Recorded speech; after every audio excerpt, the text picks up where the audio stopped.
So you've considered all the facts and you've made the decision that you want to move to Jamaica? Awesome. Congratulations. Now, let's make sure that that vision can become a reality, and when you move to Jamaica, you can enjoy it. Let's jump into some of the realities of Jamaica. Jam Fam family, the Jam Fam family, yeah. Jam Fam, come hang with me. Hello, Wagwan, big up yourself, whether you're there yard or you're there abroad. Welcome back to another episode of Life with the Jam Fams. So in this episode, I wanted to come on here and just address some of the questions that we have been having in our comment section. So on the video where I talked about the fact that there are many Jamaicans who are returning to Jamaica, whether it be Jamaicans who had migrated and are returning, retirees who are returning, or Jamaicans who are born of Jamaican parentage, so Jamaicans in the diaspora of whatever shape or form are returning, and also the fact that expats are choosing Jamaica. And there has been quite a few questions, and I wanted to take this opportunity to do a series on that. So I'm doing a series on moving back to Jamaica.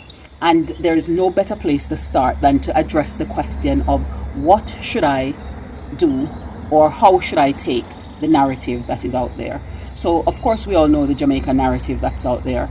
We've been addressing some of those narratives because they tend to be very negative. They are ones that make people not want to have the desire to come back to Jamaica, and Jamaicans on the island wanting the desire to leave Jamaica. And so we're going to have a little look at addressing some of those issues first and foremost before we get into answering some of the other questions that people are asking. No matter where in this world I go, I am a Jamaican. No birth papers I have to show, 'cause I am a Jamaican. No matter where in this world I go, I am a Jamaican. One of the things I want to do is to just take a little opportunity to look at the narratives that are out there for the countries that people in Jamaica tend to want to go to.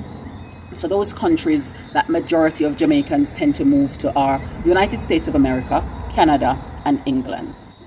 So let's just take a step at looking at the narrative that we hear for those. So if you think about the narrative you hear when you turn on any American broadcasting station and in their movies, the narrative that you're hearing is that America is the superpower of the era.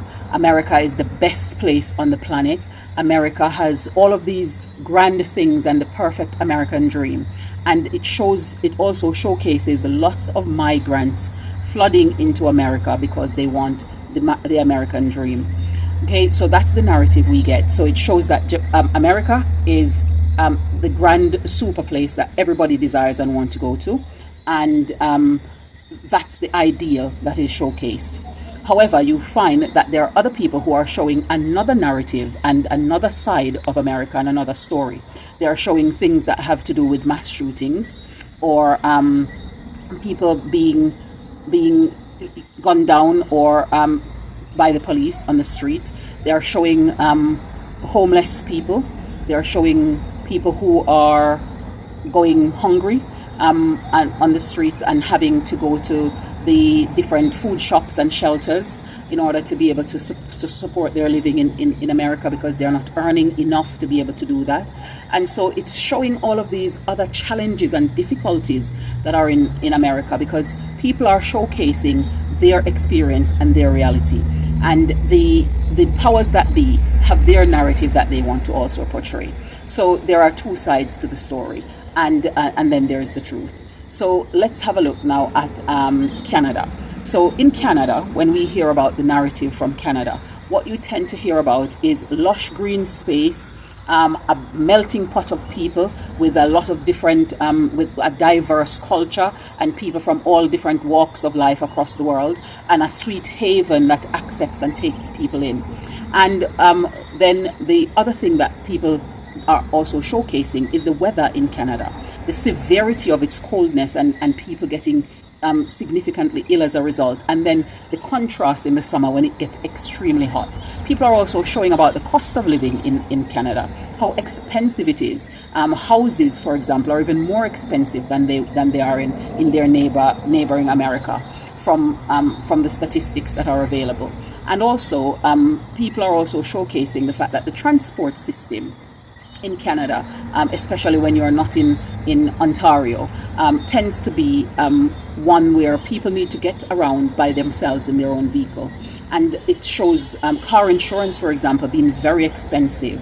And so these countries have these other side of their story that they aren't showcasing, and the narrative isn't as widespread, but people are saying about them.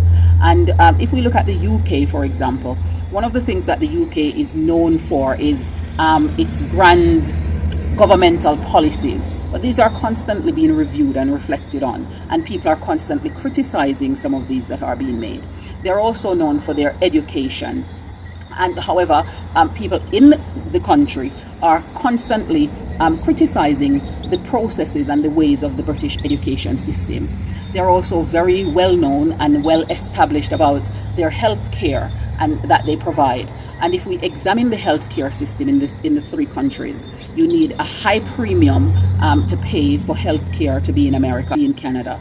And in the UK, whilst the healthcare is free, the waiting list, people are dying waiting for appointments in order to get checked and get seen. And those are the realities of those countries that we don't get to see, because when we turn on the broadcasting networks, that's not what we're seeing. But those are the realities of those countries. And it's important that we know the narrative that's been shown and also examine the reality from the people's experience. Now, if we think about the narrative that's shown in Jamaica, the narrative for Jamaica is that there is a lot of crime and there is a lot of poverty and all of these things that they showcase. And the fact of the matter is there are people here, there are many millionaires and billionaires that are living in Jamaica. And in the same way that there is disparity between the rich and the poor in America and in Canada and in the UK, there is a similar disparity here in Jamaica. However, the thing that we need to be careful to examine is that the narrative doesn't always match up with people's experience, because 3 million people are living in this country, and they are getting on and getting by, and they are having a great life. And when we examine the way of life in Jamaica, you hear a lot of people in America and in Canada and in the UK saying that Jamaicans are living better than they are.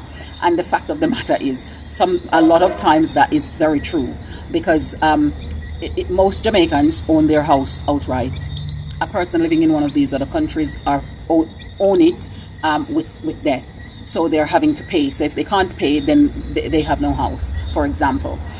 So the fact of the matter is, the way of life in Jamaica, the pace of life, all of these things are things that are better for our overall well-being. However, as I've said previously, money answers all things. So we need money in order to survive. And we have to come up with honest and morally correct ways to make money.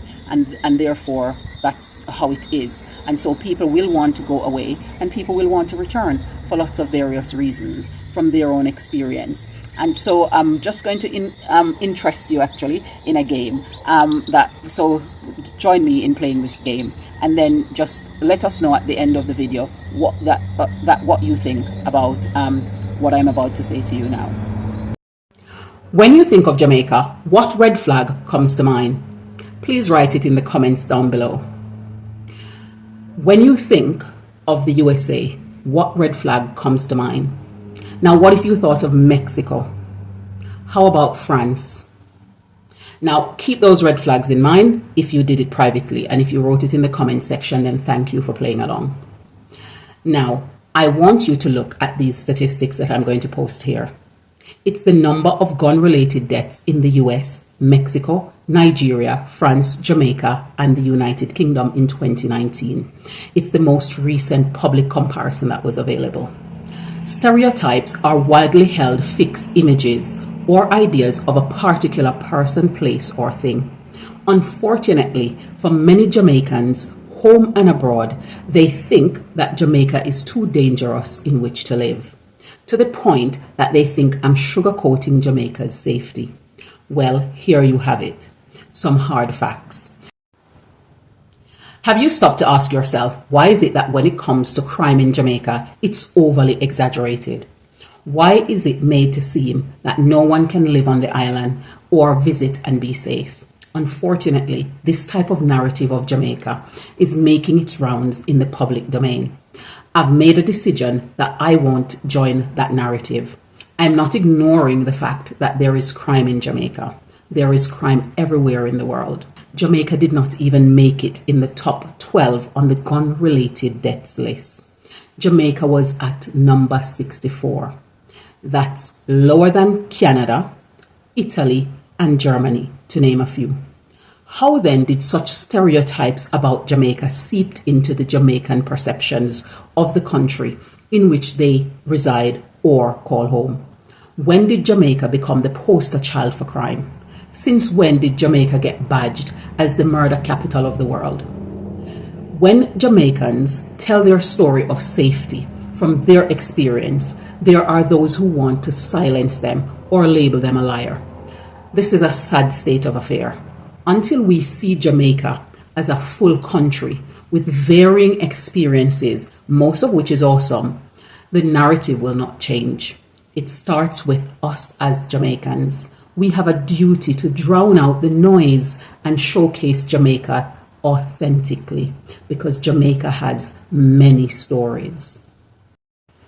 The reality is that there is so much negativity about Jamaica, conditioned through the Jamaican media outlet, some YouTubers, family and friend gossip trail, a few bad apples abroad and at home, the foreign travel advisory with their own agendas, and countries wanting to port Jamaican skilled and highly skilled laborers to come and build their countries and economies. This is by no means deterring people from wanting to pursue better economic success for themselves and their family. However, these are reasons that some people rarely get to hear the positive stories about Jamaica.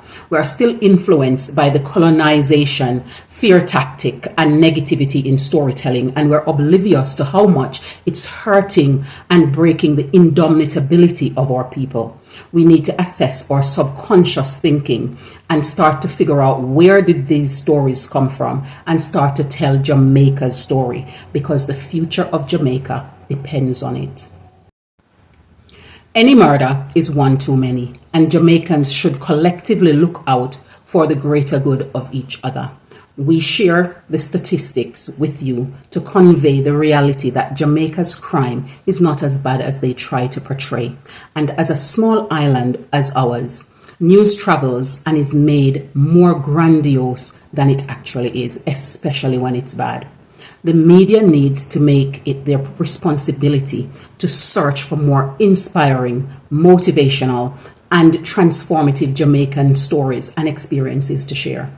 That way, we are exposed to more positive stories and can gradually change the perception of Jamaicans about the beautiful island that they call home. Until then, I'll continue to share my Jamaican experience, and I encourage others to do the same. In so doing, we'll enlighten one mind at a time for the greater good of our nation. Because Eliona has a mother's craving, so we're going to have a go at eating. So we got our drink. It took us over 30 minutes to get our order because they didn't have original, they didn't have all sorts, and maybe it's just because today is rather busy for them. This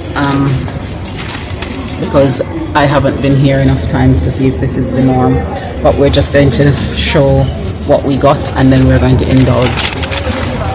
So original. So we got their, not patty, but their chicken meal, and I got side breasts or ribs for myself, and this one is the wing and leg, which is Eliona's. This one's yours.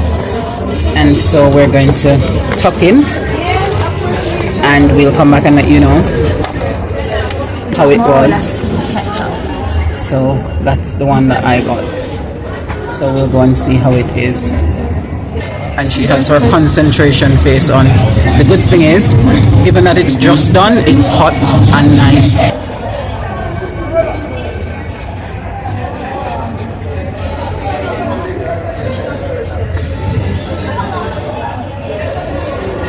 It's very hot. I know, it was hot. That was a good thing about it. but I'm finished, and you're almost finished, and I quite like it.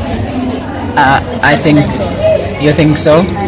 I think it's well cooked and it's well seasoned, and you don't have to be worrying about other things. So I now see what you are going on about from all the times you've had it. So now that I've had it myself, I think I'll have it again, definitely.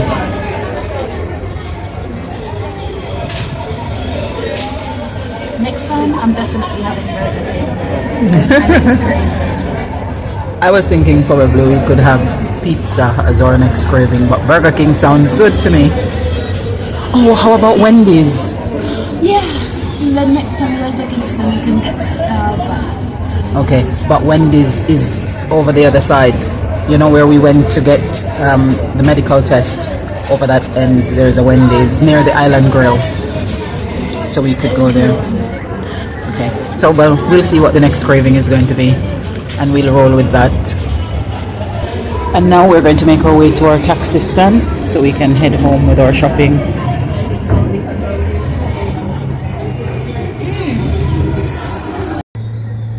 Thank you for staying with us on this episode of Life with the Jam Fams.